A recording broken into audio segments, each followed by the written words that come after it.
Another show, another win, and my God, we just about got away with that one. We'll get into your comments in a second, but yeah, fantastic game again, fantastic game to get into. I know we got you with us 1-0 to we won. How are you feeling after that one? Relieved. That's the most stressed I've looked in the last 10 minutes all season. There's that stat that we still haven't conceded any goals after the 60th minute in any games, but this time round I felt that. I mean, that's not going to be true the whole season, is it? And this was the first time I felt that might be in jeopardy. A great result. I think it's a very interesting game. Yeah, for sure. I mean, firstly, what I will say though is even though it might have been a bit nerve wracking, I really enjoyed the game. It reminded me of a Premier League match in the intensity, also the quality of play. Yeah, I think Sunderland first. I want to give them a round of applause because we were just saying off air, but they've got a lot of really young players on their team. Like, Joe Bellingham is only 17, Pierre Ekwa 21, Jack Clark, I think, is 19. They had no fear. They really played some great stuff. Maybe the naivety cost them certainly on the goal, but we can get into the details, but I'm really thankful for the result.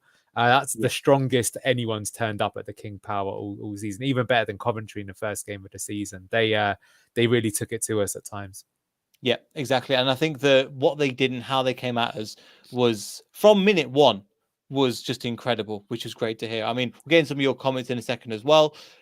Just getting some of how we started off. So some things weren't too surprising and some of them a little bit worse. So we knew they had a few injuries coming into this one. And Ndidi was announced injured or just a muscle strain, so he's out for this one. McAteer's still obviously out. Dennis Pratt's out. So we set up like this in terms of the 4-2-3-1. So 3-2. I love your spelling of Iheanacho there. Proper, Leicester supporters we are with that. Yeah, got it wrong. Yeah, never mind. Wrong, haven't I? Yeah, let's rock it. Let's own the mistake. Let's get it as well. But in terms of that, we played kind of the four there. Interestingly, within the first minute, I've realised they swapped Ricardo and Winks swap positions because normally it's the other way around, and the same thing with Fast and JJ. So why do you think you mentioned before this, why do you think they did that? We have done this before, but it's very clearly a nod to the fact that Jack Clark is arguably the best player in the league. I think KDH is slightly better, but Jack Clark up until today was the top scorer. So he was the left winger for Sunderland. He had a great chance where he tested Hermanson in the first half. So you saw what he's got. We could see he's like very technical, can use both feet. A little bit of some info on him. Like Spurs signed him a while ago. He's supposed to be like the next hottest prospect from Leeds. Didn't quite make it there, but has really restored his confidence coming to the Championship. He's a very exciting player. Really good to keep an eye on him. So I've mentioned this before, how JJ, I think, has really shown time and time again that he's really good at dealing with fast technical wingers. Like I've mentioned that he's dealt with Son in the past in the Premier League, Salah to some extent. So that's what the nod was there for. Now, what we were discussing that I think was even more interesting there, though, is I remember about sort of 20 minutes in, they showed like a graphic which showed that JJ was really pushing up quite a lot and supporting the attack. And, why were we doing that? Because whilst he does normally get forward, or Callum Doyle does on the other side when he was playing in the team, it seemed like he was even doing it more. So what I was expressing is I think this is something like Pep likes to do, which is that sometimes the best form of defense is to attack. Right. So if I don't kneel, you're a really technical winger and you're great on the ball. Well, what if I just don't give you the ball? What if I change the problem around? You're going to defend me, right? I'm going to attack you and you're not going to be able to come at me. And I think that's what we tried to do. And it worked to some extent. So that's definitely from why we've done that. And I think we will see that again in the future. I think, what an interesting question is, though, is that what happens if you play against a team who's got two technical wingers on either side? You've only got one JJ, then what do you do? But I think, look, Jack Clark, he had a good game, but we kept him quiet, right? He didn't score. Yep. So I would say tactically that did work. I was a bit surprised actually we didn't see Hamza. I was thinking we might do today to get a bit more bite in the middle. I will say that I felt that so a lot of teams, right, they try and go man-to-man on Ricardo and Harry Winks, and then if they turn it over, try and play through the gaps. So that's not that surprising to see. But this is the first time you've seen a team who, when they turned it over, were super threatening. So I think pre-match, something that I think Sunderland do is they're basically, I think, one of the best transition teams in the Championship. Certainly outside of the relegated teams. And what I mean by transition there isn't like a kind of... So when we won the title, we played counter-attack, right? Which is kind of transition of a kind, which is sort of like direct, like one ball through the middle kind of thing. But what I mean is they're trying to win the ball high up. So they're not necessarily sitting back and being compact. They're actually playing quite high up. So Sunderland, they played out from the back today, right? They pressed us really high. A lot of their best opportunities came from they pressed us really high. And when they got the ball, what was really admirable to see is they were going 1, 2, 3, 4 really fast touches to make the space, doing similar tactics to Leicester, really, trying to put people through and make a chance there. And they use their wide forwards more than their striker to try and create chances. So that's what they were trying to do there. I do feel like the story of this game is for long periods we basically didn't get hold of the game. So normally what tends to happen with Leicester is that, especially with our double pivot, is that teams that try that tactic, we just pass around them and then they leave spaces in behind. And then that's where we score our goals from, right? And I do think some of our best opportunities did come that way, by the way, through playing in through the spaces, but we just didn't do it enough. And I felt there was more misplaced passes today than I've seen in a while. I will always ask you for this. I mean, I've not seen our keeper knock it long this often in a long time. And panic almost. Panic is the word. And yeah. And I wonder if that was from Enzo, though, saying like, if we try and play it short, we're just going to give it away and we just need to see this one out, or he'll be angry with it. Because if that is funny, but I play every Sunday. I've got a mate called Mark who plays in goal, and I tell him off so much when he kicks it along. I'm like, Mark, first to keep the ball, treat it like gold, don't just hoof it up there, give it away, and then no wonder they score against us because we're not setting everything like that. And that was happening. And it was the one thing I say. So maybe let's think this through, right? So why would you play long? Obvious reason is because you clear your lines, you give yourself some space to rest. But if you're doing it over and over, it is a bit of an issue. Sometimes what teams do is they do it because you're trying to force them back a little bit so you can restore your shape, right? And you're trying to win the second ball. So sometimes this was more like a kind of Klopp or Red Bull style system, or Jesse Marsh used to do this actually for Leeds, is they will even directly kick it long, accepting that they're going to lose it, because in the 50-50, they try and like win in the chaos. So you could think something like, oh, maybe that was a tactic that will try and win it back on the high press, which some of our best chances, by the way, did come from the high press, I've got to say. Like there was a moment in the first half where Yannick Vestergaard, of all people, won it, I think, 15 yards in their half, even though he was our centre back. And if they spun him, there would have been acres behind. But yeah, it almost resulted in a goal for us. So you do see the risk reward of that tactic when it works. So perhaps you were trying to do that. And Enzo wanted us to be like, look, let's just get on top of the game by doing that and force them back, rather than try and be dangerous and play around the corner. I mean, some of our players were starting to get on the booking at that point too. So perhaps that's the reason for it. But I don't like it, basically. I think that's against his system, and I think we were inviting trouble. Like for me, I think first half, I think we did slightly shade possession, 51%, but it's very close.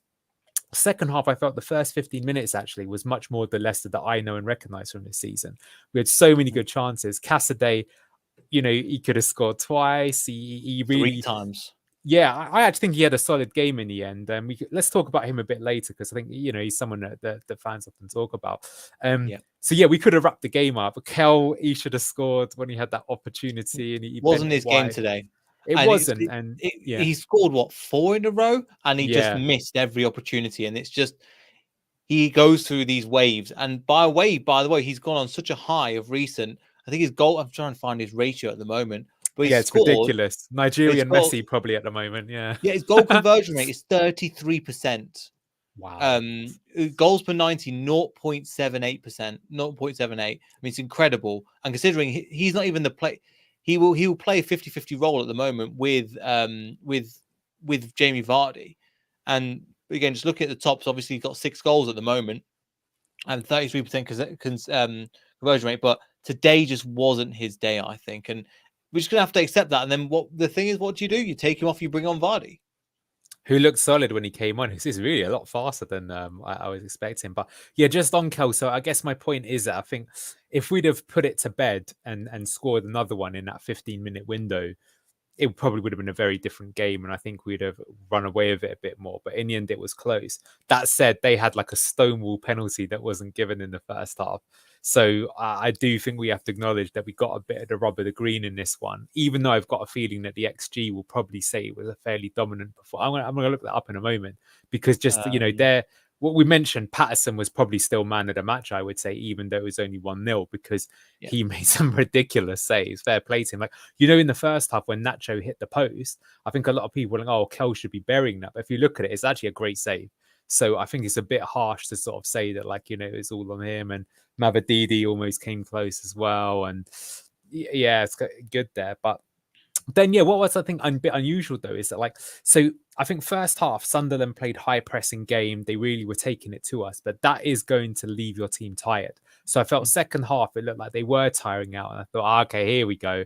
They've had a really solid half, but you cannot play that way for 90 against Leicester, especially when it's a game every 3 days. And now we're going to just take over, and it's going to be over. I was messaging you about Fatawu, who is just skinning his man time and time again. He's a joke to see sometimes. He's just so good. He's one of the top. He's the top creative of big chances. I think top 5 or top 10 in the championship. Yeah, I'm not surprised. He's something special, I feel. And like I thought he'd won a penalty. It was given slightly outside the box, but he was a threat every time he did it. So I thought we were going to take over. But then I think Mowbray was smart. I think around 60 minutes he made like 4 subs to freshen up the team, and they got back on top of it again. They started pressing again. They started getting back on top. I feel some of our players did look tired today. They were giving it away a little bit too much. But really, if I had to summarize it, I think we did in patches have control of the game where we got it and we were knocking it about, but not for long spells. It wasn't like the previous game where just like at times it was just a procession and it was attack versus defense. This was much more. That's what I mean about Premier League. It felt that like it wasn't like a chess game where it's like my turn, your turn. It's like within one move, there was phase, and you know, and quite relentless in that nature. And I will just say one thing though, which is a bit of a word of caution for me. So prior to today, I was thinking to myself, you know, if this exact same team got promoted to the Premier League, how would they do? And I was quite bullish. I was thinking, do you know what? I think they'd be like 12th easily. Like, you know, they play really confident and things like this. But maybe today's a bit of reality that like when you're playing those high intensity games and teams that try and get you on the transition, which is what Sunderland were trying to do, it's a lot harder. You know, and that's something that needs to be practiced. But look, I think this season is just kind of a rehearsal for next season and learning it.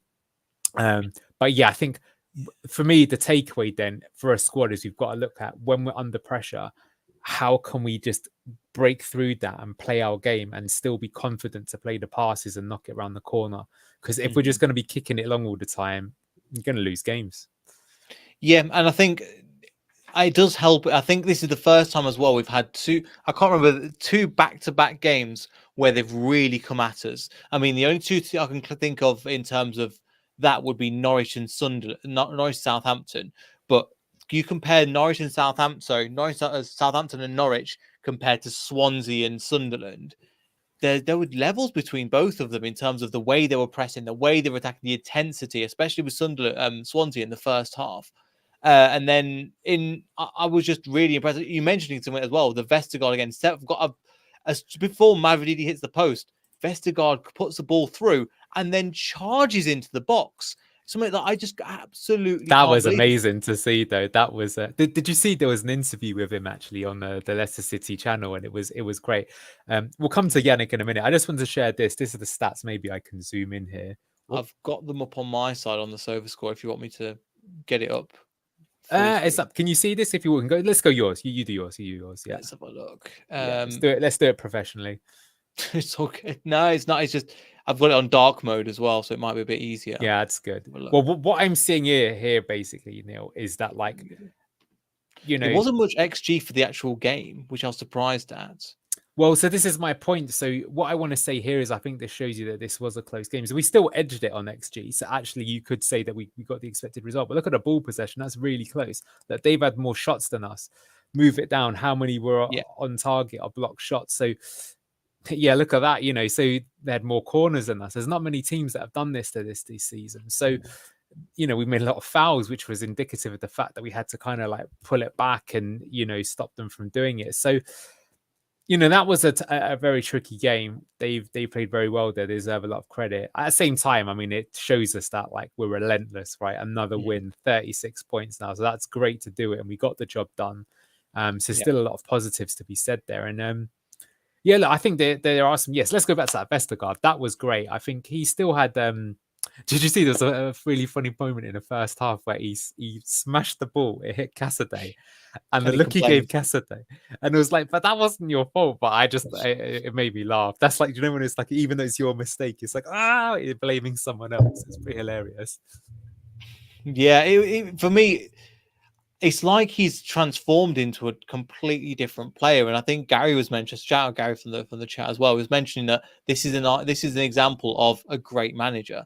And I'm already saying, I think already, that I can see this is where I'm gonna call it now, where in terms of a management, Enzo is a better manager than Brendan Rodgers for this exact thing. He can get the best out of players, which we thought Brendan Rodgers could do, but again, his last tenure, he didn't.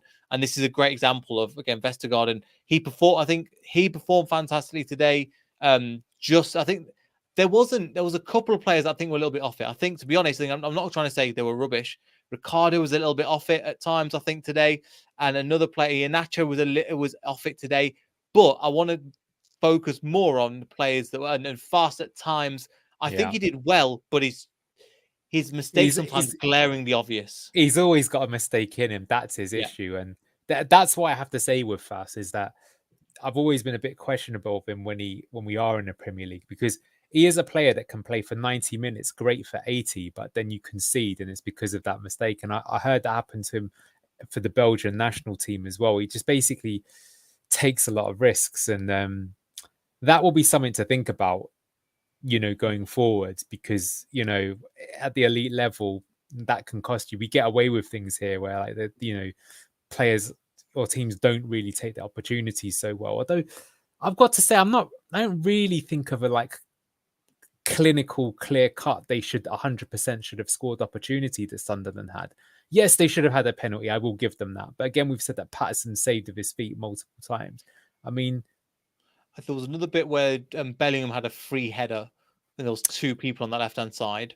That could have been, I think. yeah, but that was, yeah, Sky trying to big that up as being like an amazing opportunity. But I'm not having that. That's one of these like misnomers that every time you get a free header, you should score. If you look at statistics, that's not how it works. Like, you know, what I mean is like a one on. I mean, look at our chances, right? So, you know, we've hit it and the keeper's pushed it onto the post. That's a pretty clear cut chance, right? You know, Kel almost wraps it in. So I guess what I'm saying is, even though Sunderland played really good and we've had a bit of a digger about Fast, which I think is fair, ultimately they still haven't, you know, they defended pretty good. I'd actually say it's the midfield we lost the battle today. I think that's the bigger issue. Even though we slightly got more possession, as you say, I think Ricardo and Winks, it was more like the connection between the two. Hermansen, I think his saving was great, but I think his distribution today was poor. That's, I think, to be honest with you, this game reminded me of the Liverpool Carabao Cup game, even though Stolarczyk was in goal there, where, in my opinion, what you see is if that keeper is just like giving the ball away all the time, then you're just inviting the pressure on. And it shows you how it really does start with that. Like, if you can keep your calm composure and you can play around the gaps, then you can dictate the game. And if you don't do that, then, you know, you're getting into this never-ending cycle of always being under the cosh kind of thing. And so I don't think that helped any of our players. I felt, But how much well, do you let think? me How go much do on. you think that is as well? The fact that we played Saturday and then we're playing Tuesday, and the Oh, amount of games. 100%. Because at the end of 100%. the day, if it's Yeah. one per week, I don't think we're giving that mistakes. But at the same time, this is the shake-up we need. That's super fair, and I agree with you. I mean, it's also true of Sunderland, though, right? They also played on the weekend and lost Yeah. even. So they too had to face the same battle. I was a bit surprised we didn't see more rotation, actually, to be honest with you. I was expecting him to make 5 changes again. I thought we would see Especially at the back. Hamza. Yeah, I thought we would see Cody. I've got a feeling that Yunus Akgun would have started if he wasn't injured, but he probably will play on the weekend instead. That said, Fatal had a strong game. No problems there. Cassidy coming in. Yeah. I'm surprised Suter didn't make the back line as well. Yeah, I'll give you that. I mean, again, though, I think that like you've got to play JJ against Jack Clark, right? And to be honest with you, even on the other side, like I did say to you, what would happen if you play 2 technical wingers? Because I think his name's Abdullah Bar. Did he play today? Like they've got no. So Patrick Roberts played on the other side, right? Who's more of a, maybe he's not the fastest, but he's still a good player. I mean, that's what I'm saying. I think Suter still got some doubts because, you know, if you got him and Vestergaard at the back, you're not really blessed with pace, are you? Right. So yeah, where's Patrick Roberts? So you know, he was also tricky thing. Look, he had a high rating. There you go. I did say to you, I felt he had a Mhm. strong game there. He was very creative on the ball and such like. They've made a mistake there because Ekwa and Dan Neil were playing in different positions there. But okay, it's funny how you see this stuff on the when they report it. Yeah. Yeah, I think you're right. I mean, I was gonna say, so we put like KDH, I still think had a really good performance. I think he was our best player in my opinion. Cassidy, I think he. Ooh. Oh, go on. You think I that's don't know if I controversial, do you? agree. Go on then. Yeah. I think JJ was up there for how he Mhm. marshaled Jack Clark. I think that who else would I say? For Cassidy, I'd say was arguably the three in midfield were all phenomenal today. Genuinely, I think they were the midfield trio were as good as each other.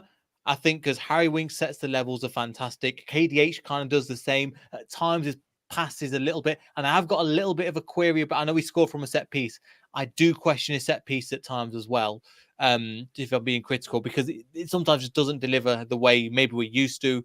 And I think Cassidy was great, especially in the second half, but I didn't see too much of him in the first half. But I'm talking literally about 8s and 9s out of 10s, and literally so I'm talking very high levels, but they all did something slightly different, but they're all about the same rating. But Cassidy for me just What slightly I've picked. learned today is that Neil is Sir Alex Ferguson. He's just won the treble, and he's like, I'm just signing a new midfielder to replace Paul Scholes because he's unhappy with the. That's a I'm pretty very high. happy, but it's just about the little detail. Do you not? Is it me or do you just think about KDH's from the free kicks? I'm from free kicks and set piece. I'm like, it could be better quality balls and deliveries. Perhaps, but as you say, I mean, he's literally got an assist today out of one. What I'm saying is, take that Mm, aside, the rest of his game. The reason why I yeah. felt he was our best player is that when he got given the ball, he progressed the ball up the pitch 10 or 20 yards and he got the ball off to somebody else. So he kept the move going. I find it interesting that you mentioned Harry Winks had a good game. I actually, I'm one of his biggest fans, but I felt today he was not the best. I don't think that's necessarily his fault, but I guess that's what I'm saying structurally in the game is that we weren't doing that passing round the gaps which him and Ricardo normally do.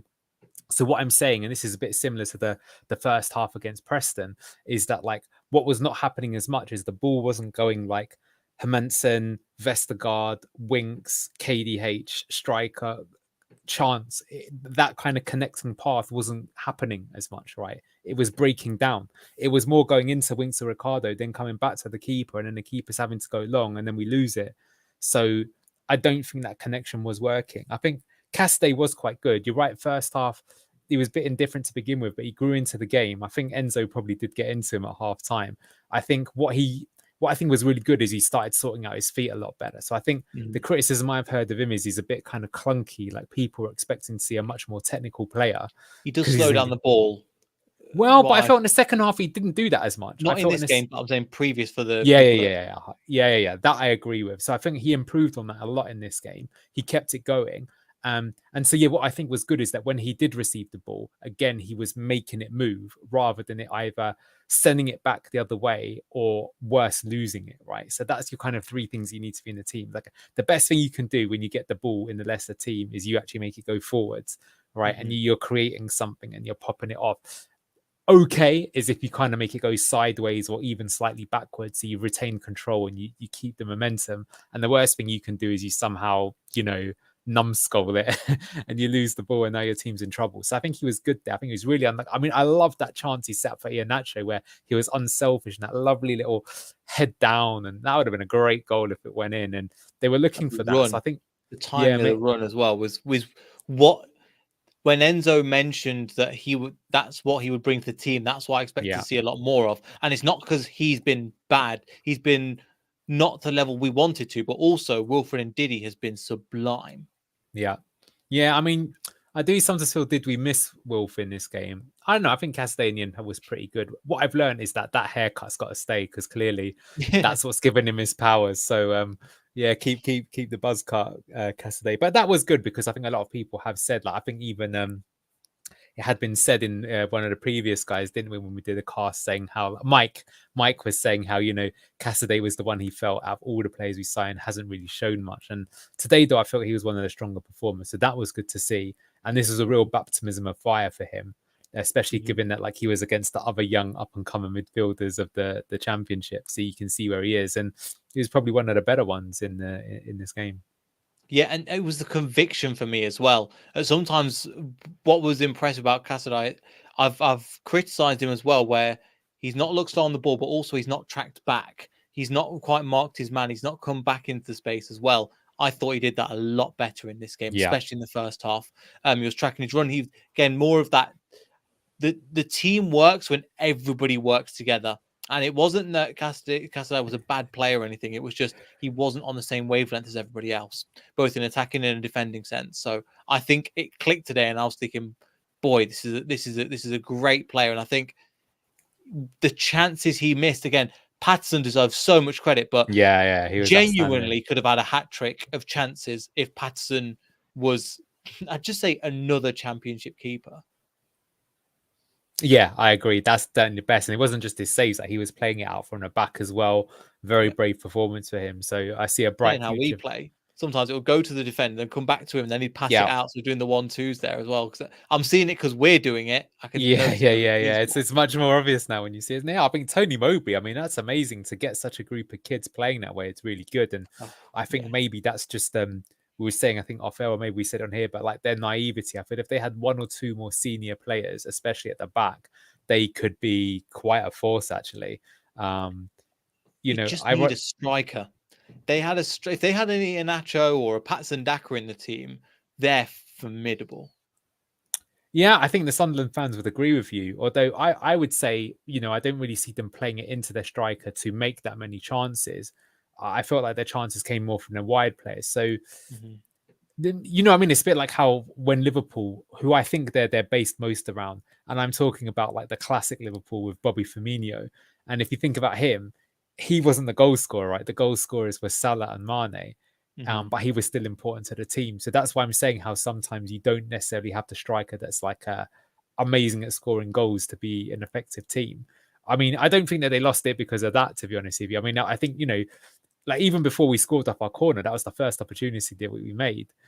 So, you know, that's the naivety of just heading it out or because not only did it was a great leap by JJ, we've got to say though, like it was almost Ronaldo-esque, got off so high in the air, but like people on the post were just watching and it wasn't that kind of leadership and they allowed them to run too much. He just walked into a space and nobody followed him.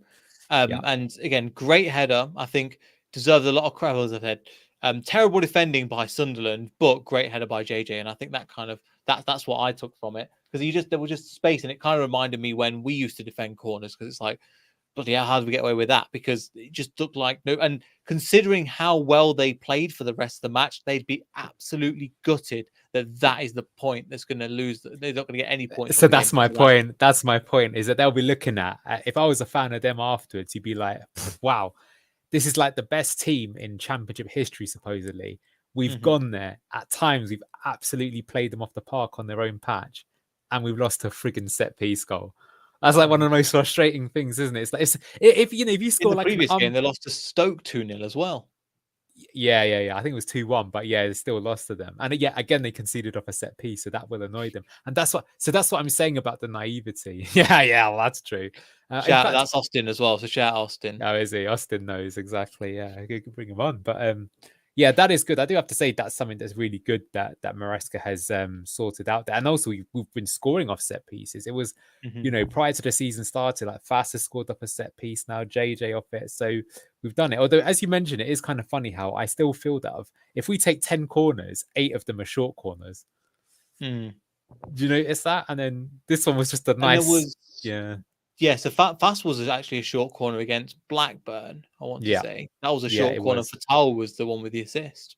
Yeah, that is true. So maybe that's the reason why we do it. But I guess, look, I just think that there's a good time and place for what happened today, where Dewsbury Hall just puts a great curving effort in, and you just get someone to run in and attack the ball.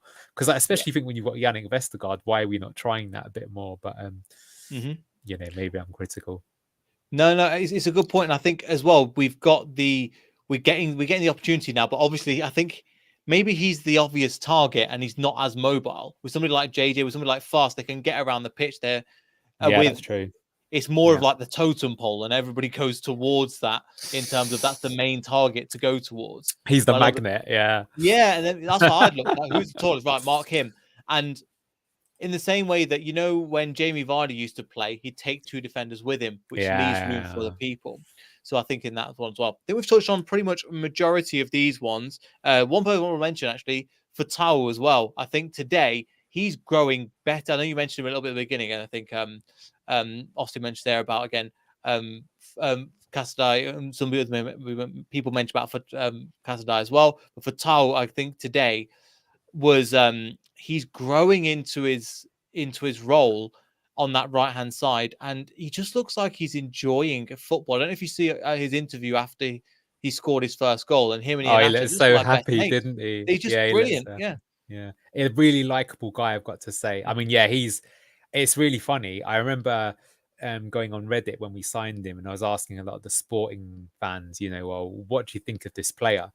And it was quite interesting because we've obviously bought a lot of trash from their team before as well.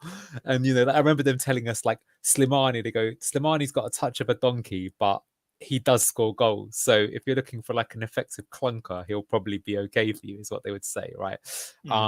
But yeah, I remember them saying with Fatawi, they were a bit disappointed they got rid of him, and they said he's got so much potential. But they did say that they felt he was a bad decision maker. But the thing is that's just not true.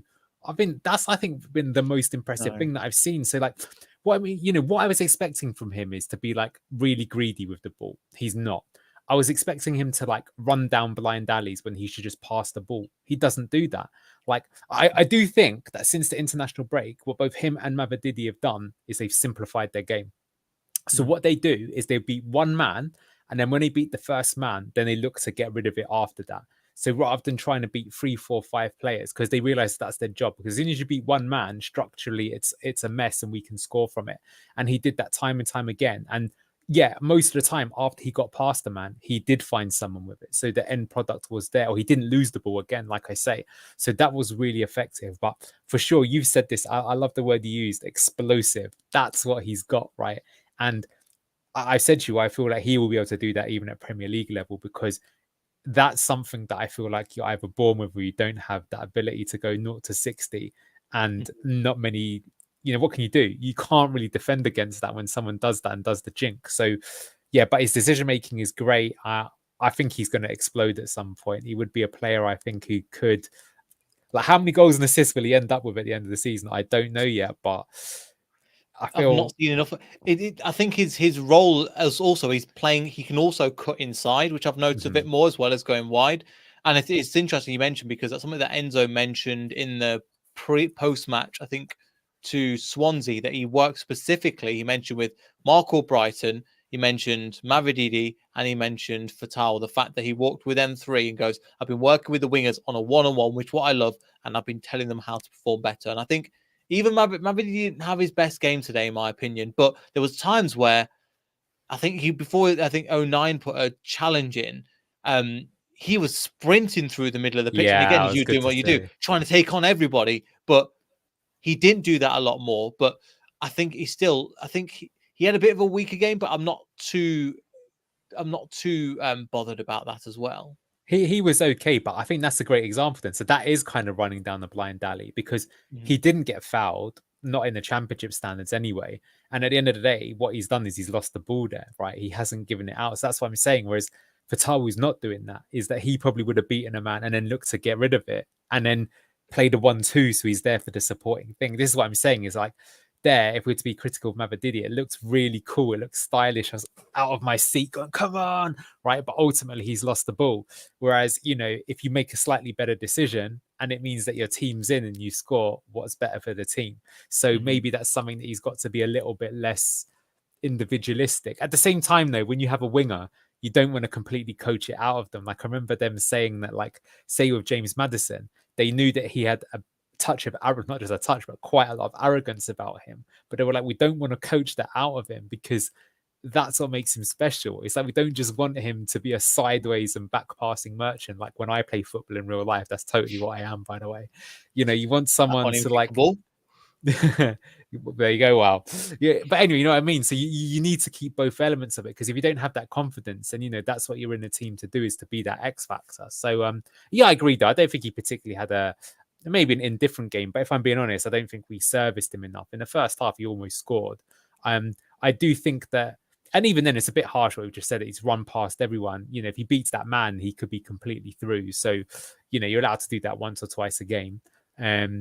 But he wasn't as effective as Fatawu, though, as we said, who, like, yeah, as I said, I just felt every time he got Austin's calling it. I mean, we've been saying it for weeks, but now it's not just like, oh, as a bit of hype because he's got a bit of pace at him. I'm saying he's picking the right decision, and that's that's the hardest thing in football. Like, it's easy for us when we're watching it in FIFA cam to see, oh, why didn't you do this? But you know what it's like when you're on a pitch to make the right decision at real time when you've got people breathing down your neck when you can't see the full picture is very tough. And he's making it more than he isn't right now. And yeah, that's a testament to Enzo, I've got to say. Yeah, no, I think Enzo's getting, and you could see the raw talent. Well, we could see the raw talent when the first couple of games where he was taking pot shots from outside the box. They were skying over the bar, and you're thinking, okay, we go. That's fine. He'll get out of him. I'm surprised how quickly he's developed in such a small period of time. And again, that's credit to Enzo. And also, he's fitting the system better. And he's also got a really, really good link-up play with Wilfred and Diddy, especially in the Swansea game. I was noticing the overlaps were there. He knew where he was. I think there was a time today where his left foot is actually, I don't think he understands how strong his left foot is. There was one time where he went to pass it back to Fast and it went literally to the corner flag and Fast is just running after it. Again, you can still see there is a great player there, but I'm surprised in how well we've developed in such a small period of time.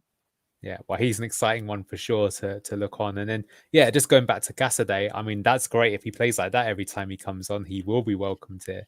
I still wonder what will happen with him. I can say one thing, I don't see him playing for Chelsea. So therefore, would he be good enough to play for us?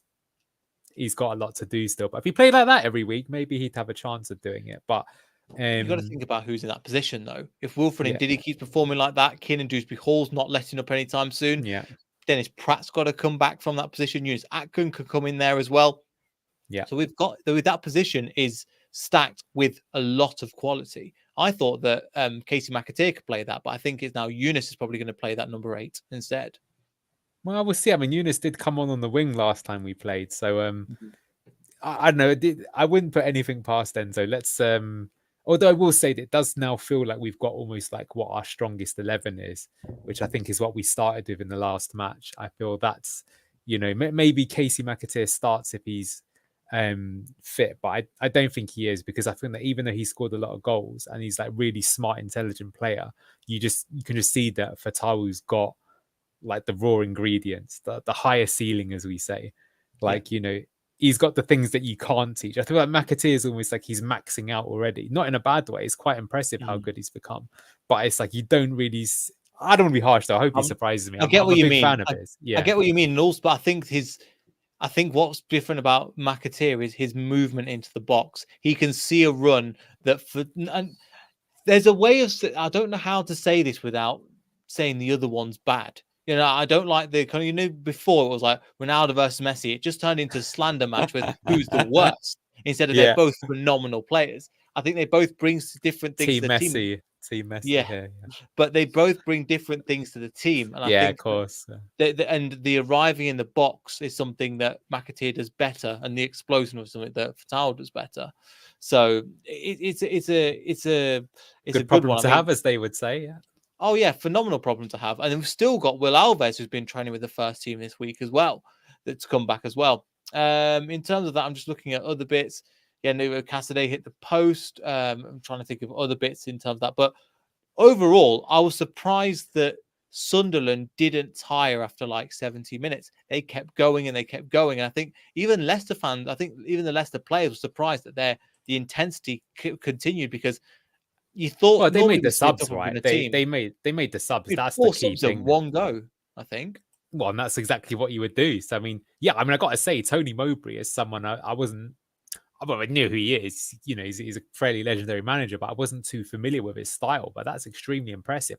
I like their model. Their model is essentially trying to do what we did in the Premier League: buy these promising young players, actually give them the chance to play, develop them, but try and do it playing an attacking, exciting style and give their fans something to shout about. Because put it the other way, I think those one of those where like we've had games like that before. Like, let's say we've gone away to Anfield, Liverpool, and you've lost 1-0, but your team played like that. You'd be like, yeah, but you know, I'm not even mad. I'm, you know, maybe we deserved something. We played really good. Like, you can't really, you know, do it well. It's funny. He says they weren't the first team to tire. I kind of felt that they did tire, but they fixed it by making the subs. Yeah. But I think that their style of play, there's not many teams that play that way in the division, to be honest with you. I think it will be interesting to see how we fare against Leeds, which is coming up, because I think Daniel Farke will be looking at this and he'll be thinking, well, there's your blueprint right there. And that's the only team that's probably better. Well, if we look at their players, of hitting you on the break on the transition, because they have got players like Dan James, Wilfred Gnotto, Joel Perot. So all of the things that you said, they don't have a proper striker. Leeds have a proper striker. You know, they got two, Georgino Rutter as well. Yeah. Yeah, and they've got against, even in behind, they've got again Nonto. You mentioned Somerville's another good player as well. Even in the Premier League, he was good. But we have got again QPR coming up in the next match, which again they are looking all over the place. Struggling. They are really struggling with Gareth Ainsworth as well. And then after that, we have the Leeds game in terms of that. And then it goes, it's kind of a mixed bag in terms of that. But because we have a few days off, and I think that's going to work in both teams' favour as well. Playing on the Friday night, which I think will be a great game as well. I'm trying to see if there's anything come out from Maresca after that game. Let me see if I can find it. But yeah, I think in terms of we've covered, I think, the majority of it as well. The formation again we played was good. I think there was some silly challenges from time to time, but I think there was some necessary challenges. Was yellow cards that were given. I think that 09 had a good game as well for their central defender. Really led and stood up. I thought was really good. Who was like the 4 words that I put to describe the 5 words that I put to describe a couple of. Why did I put that earlier on? I think I put them down in terms of like confident, competent, technical, and brave, and that's how I describe like Sunderland's performance overall, because they genuinely deserve so much credit for what they did and how they managed to go about the game as well. Yeah. I mean, as I say, that's just something to be a bit careful of. Like, you know, that there will be a blueprint now. I don't think there's many teams in the division that can play that way, but some teams will try that now. And, you know, whereas before you might look at this team and you think, oh God, what on earth do you do against them?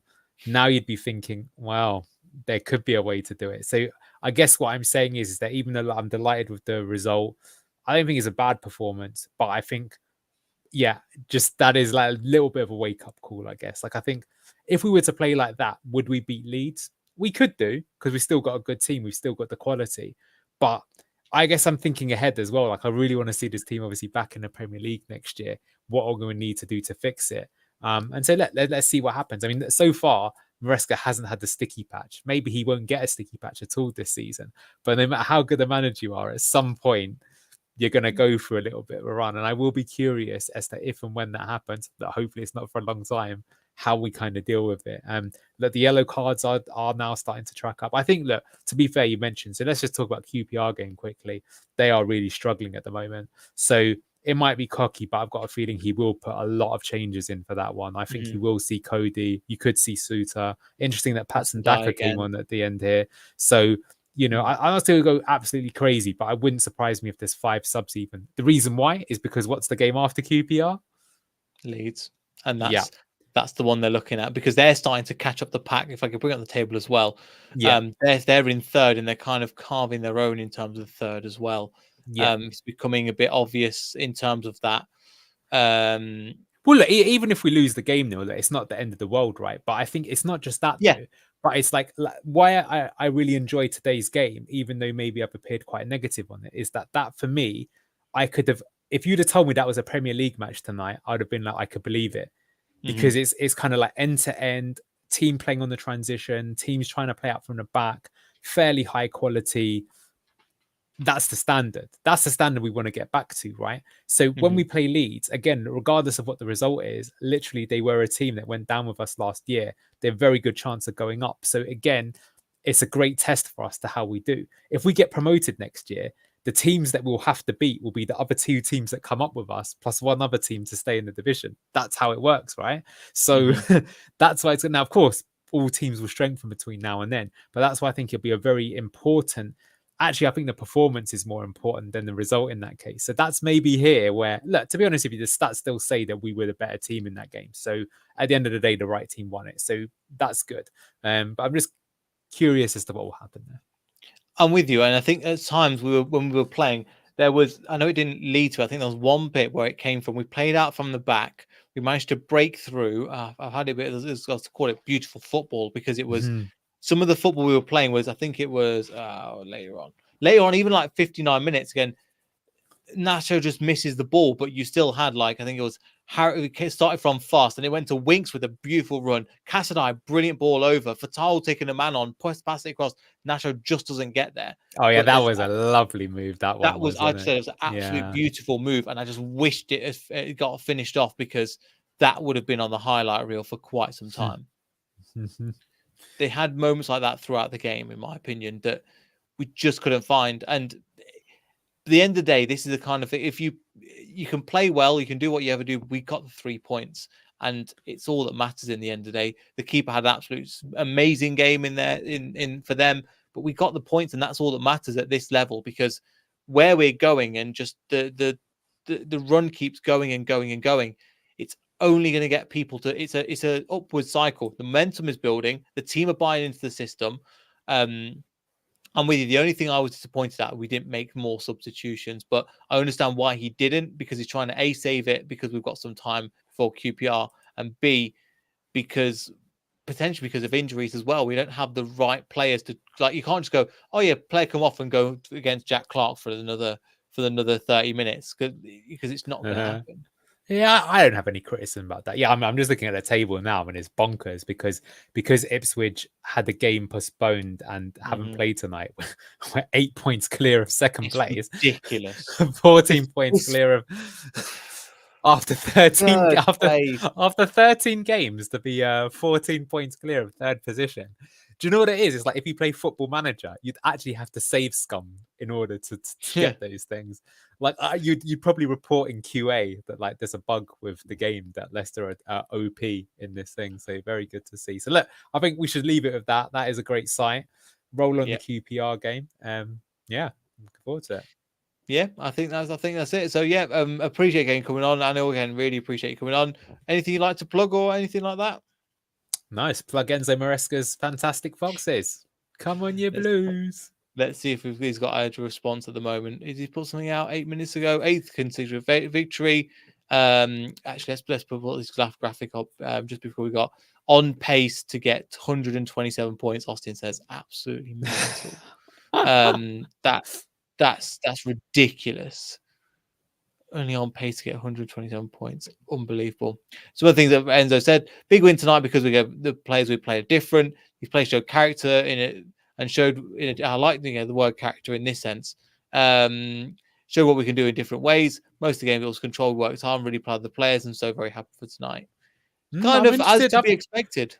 Maybe I thought he might be a bit more negative about, but we'll look into that. I'll have a look at it, obviously post game, to see if there's anything that was missed tactically, because that did actually have to confess happen the last time I was on here, that I didn't notice Ricardo being pushed up, and then he adjusted it in the second half. But I am curious, because as I say, the thing that really stood out to me is we played it way more direct this game than we have in the past. And so maybe is that what he's talking about? And he wanted us to do it that way? Perhaps we'll look at that way. Because, he's a sly old fox, which is why we've got him here with Leicester, isn't he? I like the way he operates. Yeah, no, I'm definitely with you. Just reading another couple of quotes before we finish up as well, because again, they've just come out from BBC Radio Leicester. Oh, great. Yeah. Celebration with the fans. They're going to really deserve after the relegation. The reality is you lose more than you win. So I need to, again, enjoy the moment. The last one he mentioned, again, is around Cassidy, and he mentioned how even in the last game he played very good, so we were very happy. On the ball he worked very well. I like that, though. I like that. This is what I really like about Maresca, though. He doesn't just give you these kind of sound bites. You understand what he's talking about in the game. I really like this. Like, I saw as well, even pre-match, they asked him about Cassidy and some of the other players, and he goes, yeah, Mavididi can improve and Didi can improve. Cesare Casadei can improve, Fatawu can improve. So Mhm. it's good that he's not just, because you know what, he could believe his own hype, right? Just imagine a different scenario. If Brendan Rodgers was in charge right now and we just won 12 out of 13, the PR machine would be going out of control, right? The inflation would be crazy.